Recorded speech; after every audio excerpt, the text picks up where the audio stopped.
This is Renting Smart with Grant Rea, the South African residential rental podcast, bringing common sense to rentals. Welcome again to another episode of Renting Smart. My name is Grant Rea. I'm a certified residential sales and letting specialist in Cape Town, South Africa at Remax Living. And today's show, we're going to be talking about probably the most contentious issue in residential leases, namely the security deposit. And on my show today, I'm incredibly honored and privileged to have the amazing Cilna Steyn. Now, Cilna Steyn is one of the founding members of SSLR, a property law firm that specializes in particular in rentals and evictions. She's also one of the drafting attorneys of the Tenant Profile Network lease pack, and one of the leading specialists around rental matters in South Africa. Thank you for being on the show.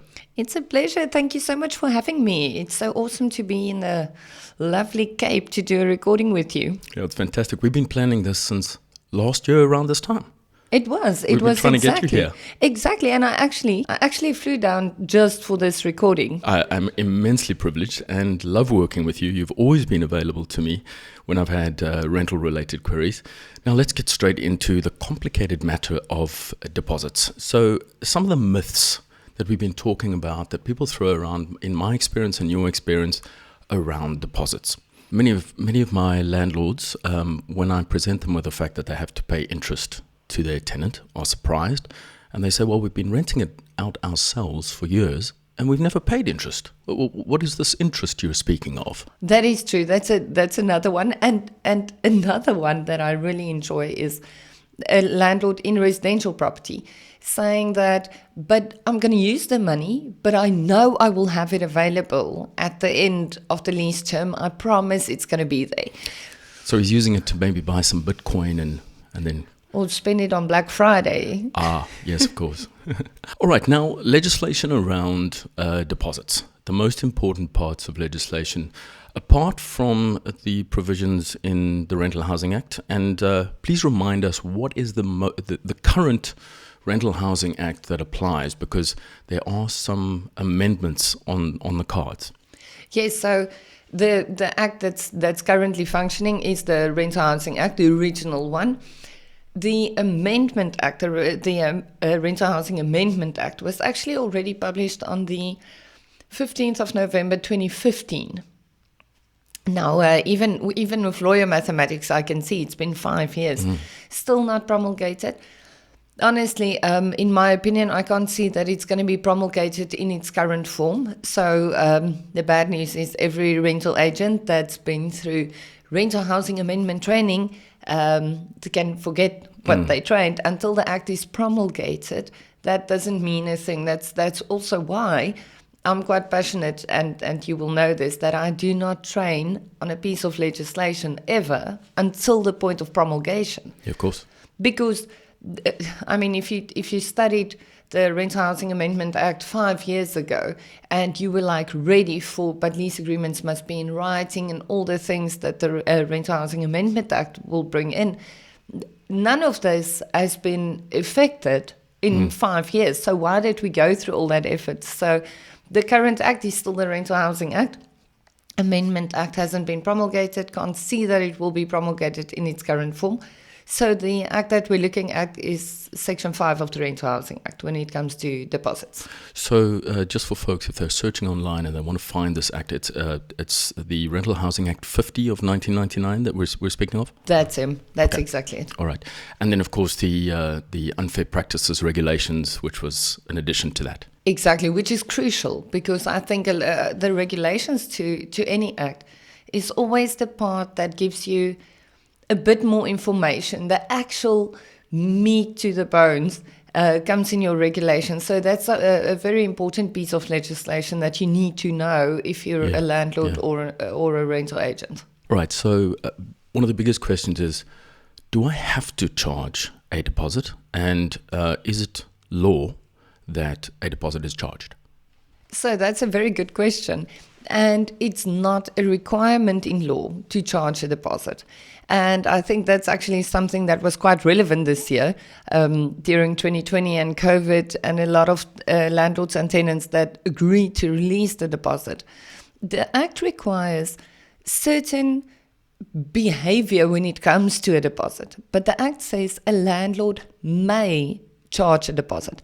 Now, it's just lawyers that would spend hours and hours on one word like may, but may means if you want to, you can, but you don't have to. It's not a requirement in law to charge a deposit, but if the landlord wants to, he is allowed to. So in particular, if a landlord has a friend who wants to rent and they want to be kind to the friend, they might not charge a deposit.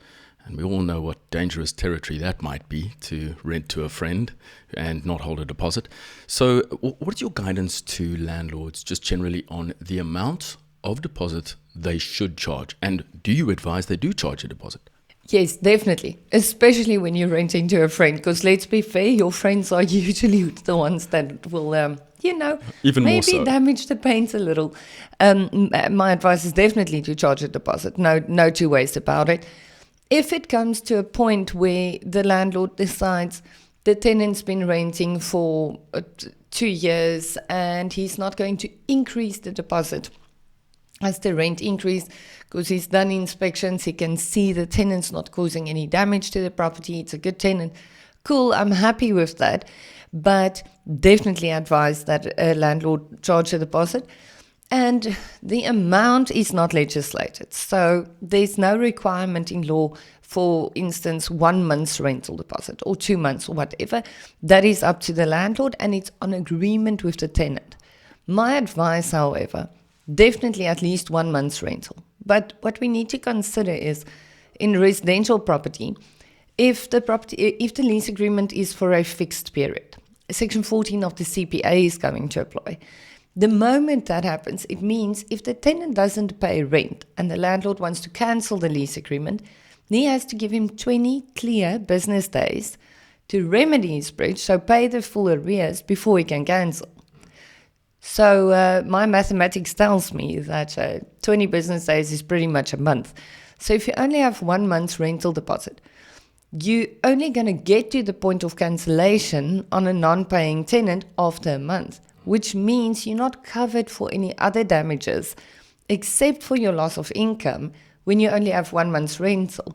And it's going to take obviously longer than the month to cancel to get the eviction done. So if the tenant doesn't vacate on cancellation, you need to run an eviction, and that's going to take a good 2 months as well. So the timing doesn't compute.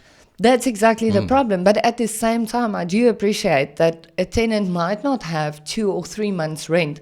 I advise to take a 2-month deposit, definitely. But take 1 month's deposit and as well as the first month's rental before the tenant takes occupation. Now, here's just a little tip for your listeners. Please, please, please make sure that you actually get that money into your account, not just on a proof of payment. I've seen too many cases where you have a proof of payment, you believe the first month's rent and the deposit was paid, and actually it wasn't. So fraud is a thing, unfortunately. But then let the tenant take occupation, 1 month's rent and first month's actual rental payment. And then you can be creative with the tenant. You can let him pay another month's deposit, say over the following 2 months, so month 2 and month 3. So you can work around the cash flow for the tenant. Especially in difficult financial times, it may be worth doing this, because how many tenants have 3 months worth of rent available, 2 to go to the deposit and 1 to the rental? Exactly. I mean, it's an immense amount of income that you have to hand over. Exactly, and it's usually not practical, but don't, as a landlord, don't say, oh, shame, the poor person doesn't have money, so I'm just going to go for 1 month, especially the guys that's seriously living hand to mouth, so doesn't have any the income available. That's exactly the guys that I would like to see slightly higher deposits, because the problem is that's your typical tenant that's also sort of stretch consumer credit as far as it can go. So the moment interest rates recover and go up, that is the tenant that's not going to be able to pay rent. So that's the exact guy that I need to see a high deposit on. So as a rule of thumb, don't hand over the keys till the money's in the bank. Yes. Okay. So another pitfall of taking only 1 month's deposit is a tendency from tenants at the end of the lease period to say, listen, I'm not going to pay my last month's rent. Can we just use the deposit for that last month. Lo and behold, we check them out and we've got damages. Now you're left high and dry. Okay, so let's get into how a deposit must be held. Now, this is legislated, surprisingly. People think, well, I can invest the money in my offshore account and the deposit that's come in belongs to me as the landlord. It's incorrect thinking. Tell us why. Exactly. Well, the deposit always belongs to the tenant. It's the tenant's money. And I think for landlords, it's important to appreciate that you have a fiduciary kind of duty towards this deposit. You are holding money that belongs to a third party. So you can't spend that money as you please. It's not part of your rental. You receive your rent and you can do with your rent whatever your heart desires. The deposit is legislated in terms of the Rental Housing Act. So every deposit that's received in terms of a residential property must be dealt with in terms of Section 5 of the Rental Housing Act, which says the deposit must be invested in an interest-bearing account. And the interest must be equal or higher to the interest that you will get from a savings account with a financial institution. So the intention of the Act is put the money in a savings account in a bank, ideally completely identifiable from your other money. So don't just pop it into your normal account. I mean, you can. It's not illegal to do that.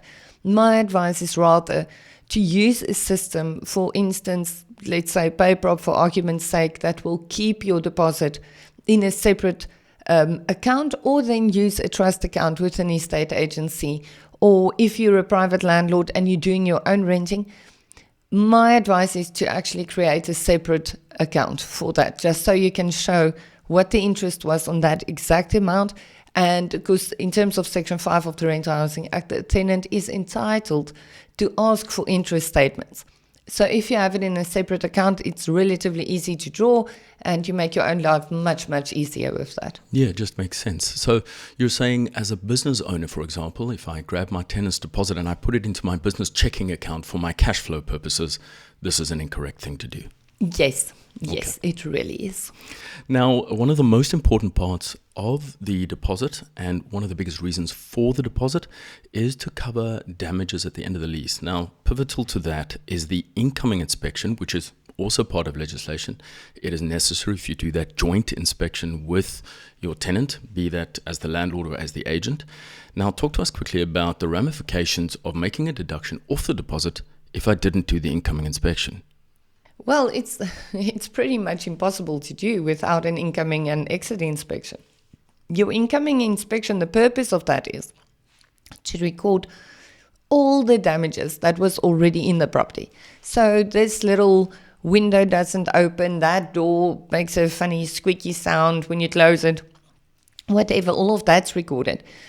If you do not do your incoming inspection, the assumption in terms of the Act is then that there was no damage to the property. So if the Act says if you didn't do an incoming inspection, there is no damage to the property, when the tenant vacates, even if there's a hole in the wall the size of, the Grand Canyon, unless you did an incoming inspection, you won't be able to claim for that at all, because the assumption is there was no damages caused by the tenant, because there wasn't any. So it's a tricky thing if you don't do a proper inspection and you don't record your defects properly. It places the landlord in a very difficult position, but it also places the tenant in a difficult position, because if you can't prove that you didn't cause damage, yes, fair enough, the Act says, okay, cool, you didn't cause any drama. But how do you prove that? And the problem with that is it's usually the kind of things that end up in the Rental Housing Tribunal, and it takes forever to resolve an issue around one washer in one basin. So yes. Definitely, if you don't do an incoming inspection, you can't claim anything as the landlord. So what advice would you have for a tenant whose landlord neglects to do this incoming inspection? Would you advise them to do their own, just keep a good amount of record, possibly walk through with a cell phone and video the condition of the property at commencement? Well, the truth is the Act requires the inspection by both parties. So it says mutual inspection. So my advice to the tenant is do an email. Everything must be in writing. Stay off WhatsApp. Do an actual email and say, listen, in terms of our lease agreement and in terms of the act, we are supposed to do an inspection. Can we please arrange it before I take occupation? If the landlord then refuses to attend that inspection, as the tenant, you're in a better position, because the thing is, if you don't do an inspection, the landlord can't claim any damages from you. So places the tenant in a good position not to do an inspection, but at the same time, you don't want those issues. So go through, record all the defects, take photos, make sure you can timestamp your photos, do the inspection as the tenant. But the truth is, as the tenant, it's not your obligation, it's the landlord's.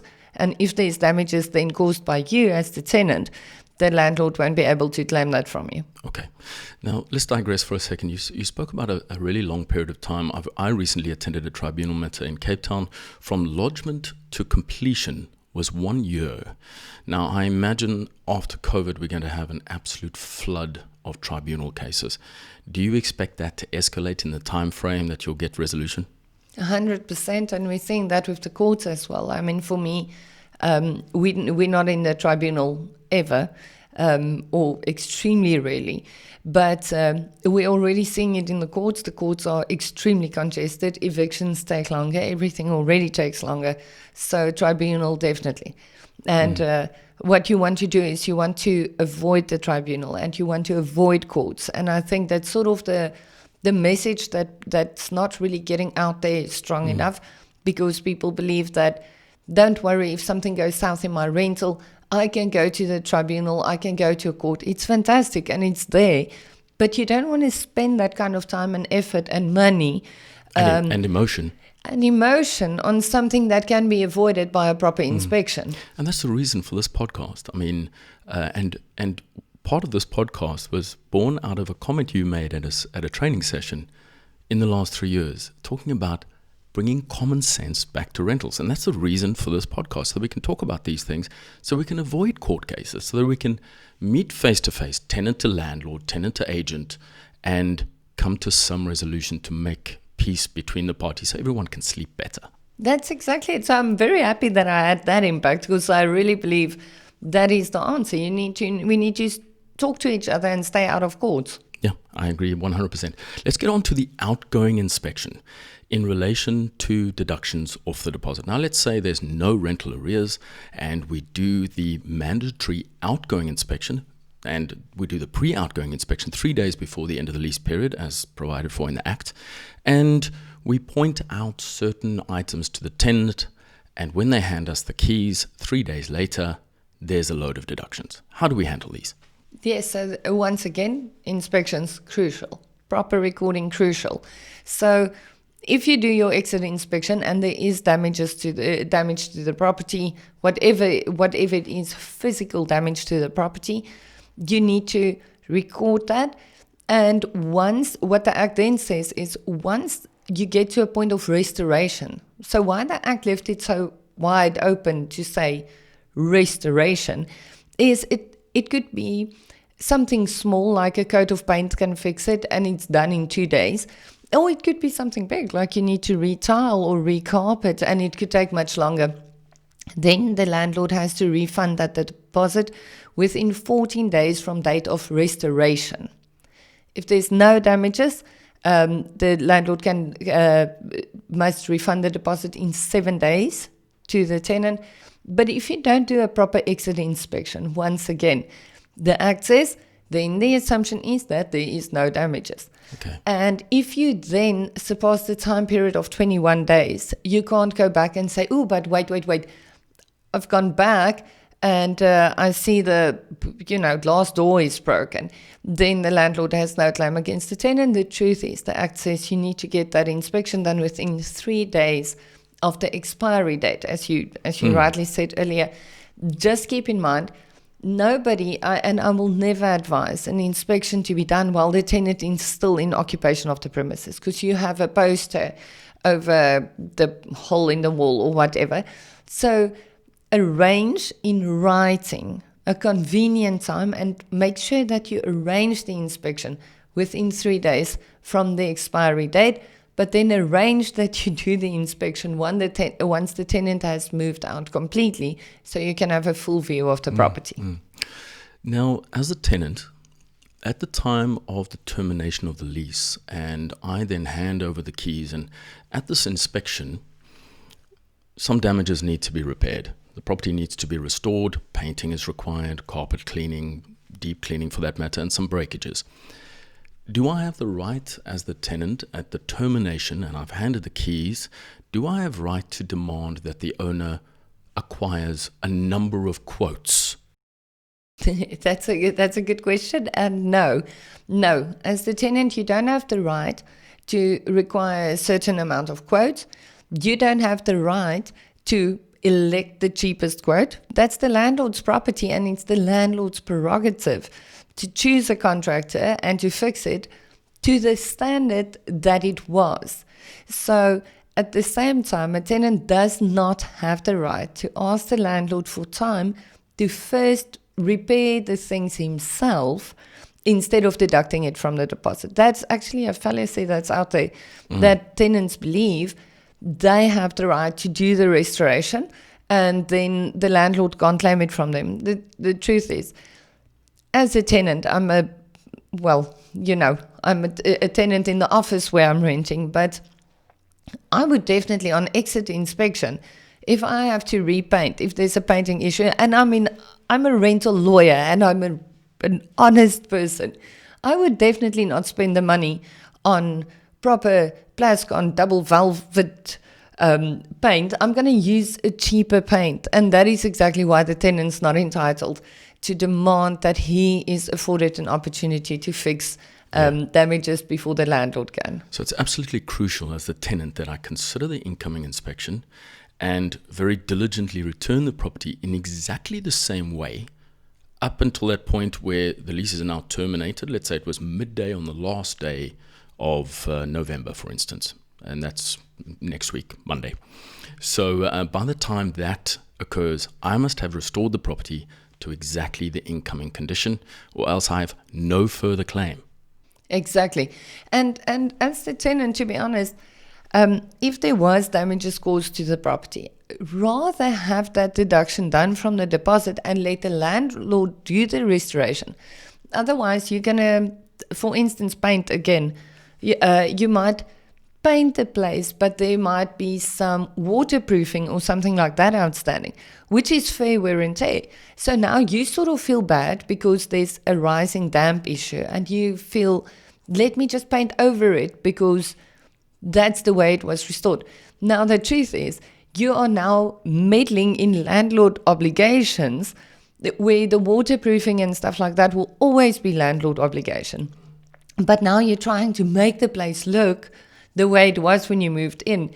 And eventually, in doing so, causing much more harm to the landlord and to yourself by trying to fix it. Obviously, if you break a curtain rail off, put the thing back, and everybody's going to be happy. But just be careful when it comes to restoring a property to the state it was in when you took occupation. Make sure you're not accidentally fixing landlord obligations that's going to bite you in the face or various other body parts.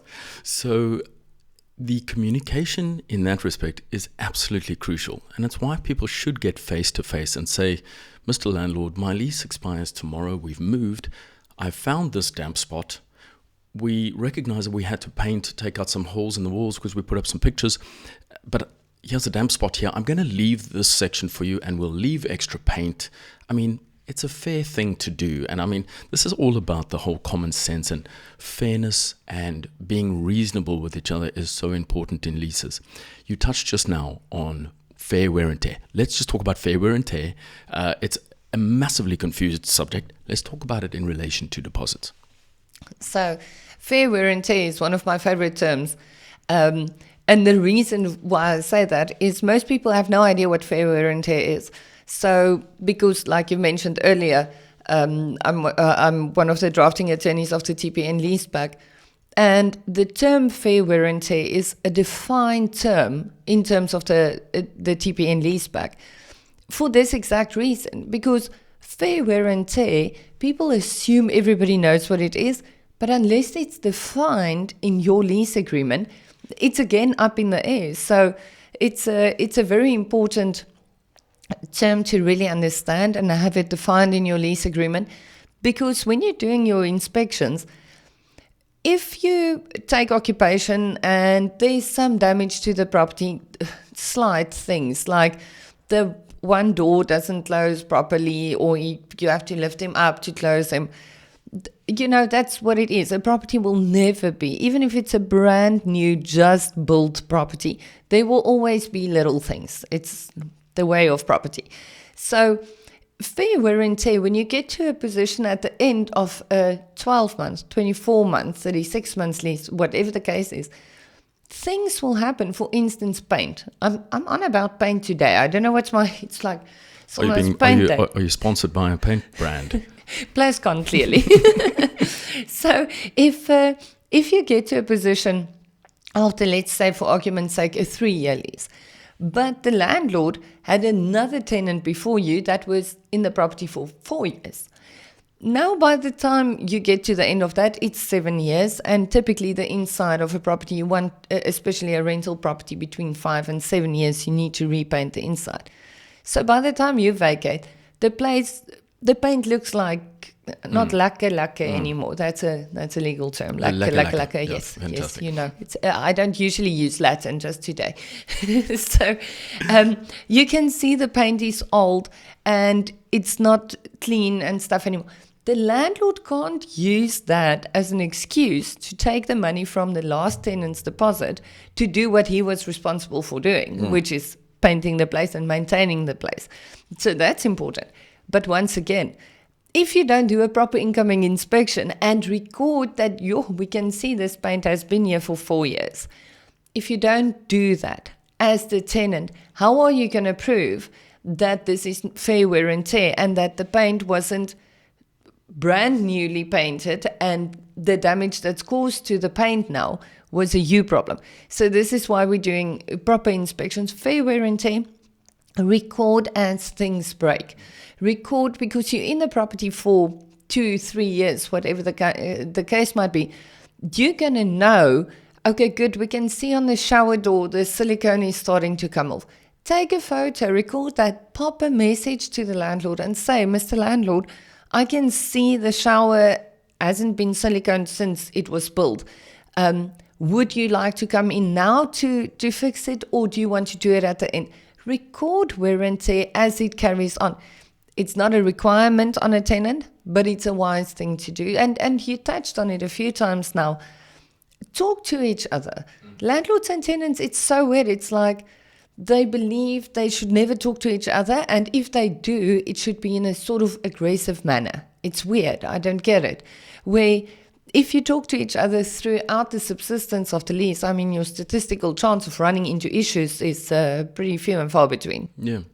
It's interesting how nice people are to each other when they're looking for a tenant or when they're looking for a place to stay. It's marvelous right until they move in. Then the demands start happening, and the same measure of expectation that you have as a tenant when you move into a property for things to function, plugs to work, windows to close, locks that lock. That same expectation you can expect the landlord to have of his own property when you move out. It just makes sense to do so. Now, fair wear and tear, you touched on it. It's a complicated matter. Talk to us about a concept in law called the reasonable person's test. Like, let's say, for example, there's small chips on the kitchen floor tiles when the tenant moves out. Now, it stands to reason someone who cooks regularly, you're going to drop a utensil or two, right? So this is the kind of concept that I have, and I hope the podcast has people think about. Was this a maliciously caused defect or breakage? And was it in relation to someone negligently using a part of the property? And that's the way I try and describe it to landlords and tenants, for that matter. I like that. I like that you say that, because I think as a regular landlord, you are used to having spare tiles because you're typically going to use the same tile in all your properties. So you have spare tiles. And in fairness, if a tenant he trains in his own place and he drops a dumbbell on a tile and cracks a tile, yes, it's his obligation to fix it. But you can't really expect a tenant to now replace the entire tiled flooring because he dropped like something and cracked one tile. It's not a fair thing to expect. At the same time, once again, if the entry inspection was done properly to show the actual condition of the floor, say for instance, to your point of somebody dropping utensils, it sounds like something I would be able to do, but if you retiled the kitchen just before the tenant moved in, and now suddenly the tiles are chipped after 12 months, I mean, how many utensils can you drop? So it's to the point of taking proper photos, recording everything in detail on your entry inspection. That will make it easy on your exit inspection. And also for landlords, I think a little tip is don't try to get everything, the maintenance effectively of your property from tenants' deposits, because the reputation of landlords are more important than anything else. I know of a lot of landlords, some of our clients, that does the most amazing thing for their tenants. They welcome them by like giving them chocolates and a bunch of flowers, stuff like that. Because the truth is, even if this person's only going to be there for a year, they're in your life for a year at least. And if you treat your tenant... It's almost longer than most marriages these days. That's exactly it. So at least buy them flowers and chocolates. You know, you're touching on this element of landlords wanting to cover the full maintenance contingent of their property for a year out of their tenant's deposit. What can a tenant do if they find a landlord or agent willy-nilly making deduction off their deposit for repairs that are clearly wear and tear or entirely unrelated repairs to your occupation for that property? What can they do?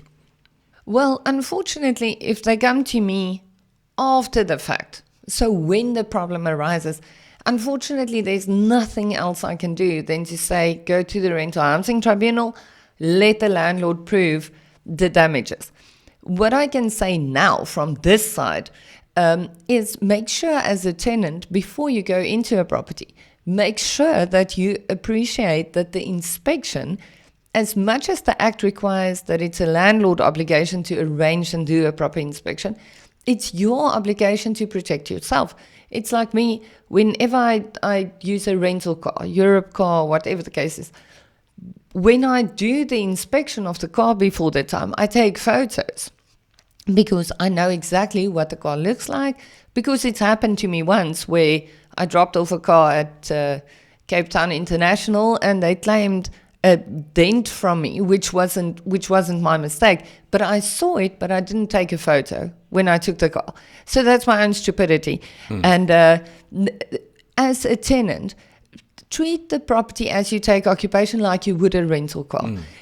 Take the photos, and when you do the inspection, make sure the agent and the landlord records every single defect, because to after the fact try and say, but you remember that dirty ceiling was there. Remember how dirty it was. Nobody remembers what happened a year earlier. Like, I mean, most people barely remember by this time of the day what they had for breakfast. That's the truth. So it's very, very important as a tenant that you have a forward-thinking idea about your deposit refund 12 months from now. Let me prepare and make good records so we can avoid disputes later. 100%. All right. So the actions that you can take if your deposit is pillaged entirely by the agent or the landlord for an unreasonable reason. Going to the tribunal, and we've spoken about how long it takes. I mean, we've spoken at the last case I was in for over a year from lodgement to the actual judgment, and that it's probably going to take much longer now during COVID. The forms that I can get for the Rental Housing Tribunal, they're all available online, and the process for lodging a case is quite easy, right? Yes. So as a rental lawyer, unfortunately, I see the inside of courts more. then the tribunal. We tend to not meddle in the tribunal. So I haven't done a lot of lodgements myself, but I've seen it. We've assisted clients, and it's really an easy. It's almost like getting your passport renewed through the Home Affairs website. It's going to take some time, but it's not like overly complicated. You'll be fine. What I can say is the tribunal experience that I had was very fair. They do consider all sides, and they do try and find resolution without going to a hearing where at all possible. But it is going to take a good amount of time. So it's really important for you to record keep, try and find resolution outside of the courts, because it just takes too long. Cilna, I'm so grateful to have you on this show. That's our show on deposits. We've really just touched the surface of this massive subject. How can people get hold of you? Yes, so thank you so much for having me. It was really a lot of fun. Well, it's easy to get hold of us. You can either go to our website, www.sslr for Steyn.co.za. You can follow us on Facebook, on Instagram. On Facebook, you can go to the SSLR Facebook page, or you can join the Property Law Alliance. The Property Law Alliance is actually 3 specialist eviction firms, SSLR, Bruno Samau Attorneys, and Vermaak and Partners, so 3 specialist eviction attorneys. Why I'm throwing that in is we do a Wednesday webinar where we discuss actual eviction, rental, property-related things as a bunch of lawyers. And as they all say, if lawyers agree on something, it must really be the truth. So that's what we're trying to get to. Set in stone. And they're also more than welcome to give us a call. Our number is 086 100 7757. That's obviously SSLR. So more than welcome to chat to us, visit our website, visit us, and contact us through social media. Awesome. And they can find really juicy resources on your website to help things along. They may find some answers they need to the most common rental-related disputes and conflict, right? Definitely, and there's a flow chart on how the eviction process should work, when the CPA applies, and then a bunch of articles, because when I get bored and I can't sleep, I write articles, so I'd love it when people read it. Okay, that's great. So one big question that a lot of landlords ask me all the time, and while I've got you here, I need to ask you this question. How long does it take from start to finish to evict a tenant? And I know you're going to go into the unopposed or the opposed eviction process. And what does it cost on average? Just give us a ballpark time frame and cost. So I love that question. And until recently, I struggled to answer the question simply because I'm so diplomatic that, you don't want to step on other attorneys' toes. And I realized it's actually important to have the conversation. So before COVID, it was easy to say unopposed eviction is going to take about 6 to 8 weeks. At this stage, unfortunately, the court rolls are more congested, and we are struggling a bit more to get service and court dates. So unopposed, you're more looking at 2 to 3 months. And if it becomes opposed, unfortunately, it's not the typical 4 to 6 months. It could very well be 6 to 8 months. And depending on the court, it could be a little longer than that. For instance, Pretoria High Court is pretty slow and pretty congested at this stage. So it could take up to a year if you have an opposed eviction in Pretoria High Court. But once again, if you use an expert firm, a specialist firm, we know which courts are quicker and we'll take you to the quickest court. Cost, I don't like the normal way of attorneys billing on per hour or per item. So we have 2 options as SSLR. You have one option on itemized billing. So basically for every call, for every letter, we bill you per item. Obviously tell you upfront what it is, but you don't know how many times we need to call or how many letters we need to draft. So for those kind of clients like me that want to know how much you'll pay, we have phased billing. So the eviction is broke up in 5 phases, and you know exactly what you're paying per phase. And if the tenant vacates, say at the end of phase 3, you only paid for that. Usually an eviction is going to end up costing you between 30 and 35,000 Rand if it's unopposed. If it becomes opposed, it could run up to, let's say, 50 to 65,000 Rand. An eviction isn't supposed to be a very cheap thing. The reason for this, it's a specialist part of the law. So it's almost like paying the over-the-counter pharmacy rates for open heart surgery. You don't really want to do that, but at the same time, it's not necessary to budget for the 150,000 rand legal costs. It's really not the time and effort to that kind of legal fees. So really what I hear you saying is, let's avoid the evictions, get face-to-face with that tenant, get face-to-face with your landlord, come to some form of resolution, whether it means allowing the tenant to move and writing off previous arrears. It may just be the cheaper option to do. 100%. And now that you touch on that, there's a recent addition to the High Court rules, which requires you to, as you issue your notice of motion, to issue a notice to call the parties to mediation. So this is a requirement in law now. So before we can go to court, we need to require them to come to mediation. So if they don't, at least we complied with the court rules. But to your point, as the landlord and the tenant, do that and keep those invitations for communication in writing so we can prove it. We can show we're doing this eviction, but as the landlord, we've asked 5 times to meet up and resolve the issue, and the tenant refused, and the same goes obviously for the other way. Yeah, these scenarios can get really emotionally charged, so I can understand why people don't want to get face-to-face. So finding an impartial person who could possibly mediate between the two is really, really important. 100%. Thank you so much for being on the show. That's been Renting Smart. We've been talking about deposits. I would really appreciate it if you shared the show with someone who might benefit from it, someone who's possibly facing a difficult scenario around their deposit, a difficult landlord, a tenant who has made endless damages to your property. You can find us on all our social media pages for Renting Smart, Instagram, Facebook. You've been listening to Renting Smart. Find us on Facebook and Instagram under Renting Smart SA.